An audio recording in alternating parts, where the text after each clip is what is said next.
Hello' everyone, অন্য এটা ভিডিঅ'লৈ আপোনালোক সকলোকে স্বাগতম জনাইছোঁ।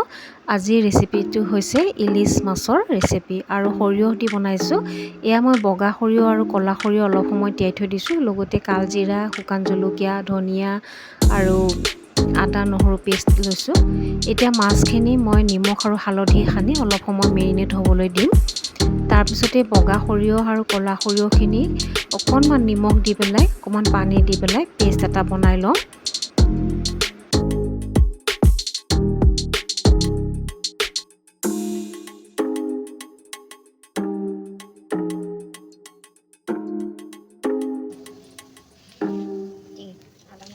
এতিয়া কেৰাহীত মিঠাতেল অকণমান, শুকান জলকীয়া আৰু কালজিৰা দি দিছোঁ। লগতে আদা নহৰু পেষ্টখিনি দি একেবাৰে লৰাই ভাজি যেতিয়া ৰংচোৱা হ'ব তেতিয়ালৈকে ভাজি থাকিম।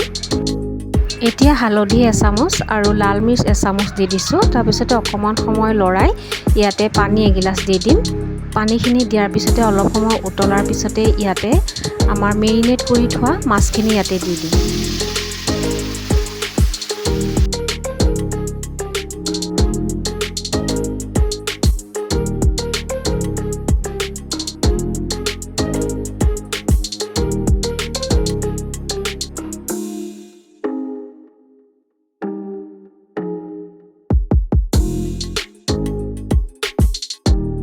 মাছখিনি দি ইলুটি শিলুটি কৰি 1 মিনিটমান সময় মাছখিনি সিজিবলৈ দিলোঁ। তাৰপিছতে ইয়াতে বগা সৰিয়হ আৰু ক'লা সৰিয়হৰ পেষ্টখিনি দি দিছোঁ। লগতে অকণমান পানীও দি দিছোঁ। তাৰপিছত ইয়াতে অকণমান সময় লৰাই আৰু ঢাকি থৈ দিম।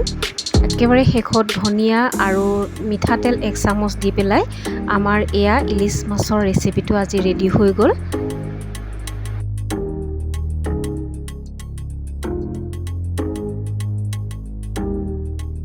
ইলিছ মাছৰ ৰেচিপি চাই যদি ভাল পালে তেতিয়াহ'লে লাইক এটা কৰি দিব আৰু যিসকলে নতুনকৈ চাইছে মোৰ চেনেলটো ছাবস্ক্ৰাইব কৰিব। আজিলৈ আহিছোঁ। Thank U.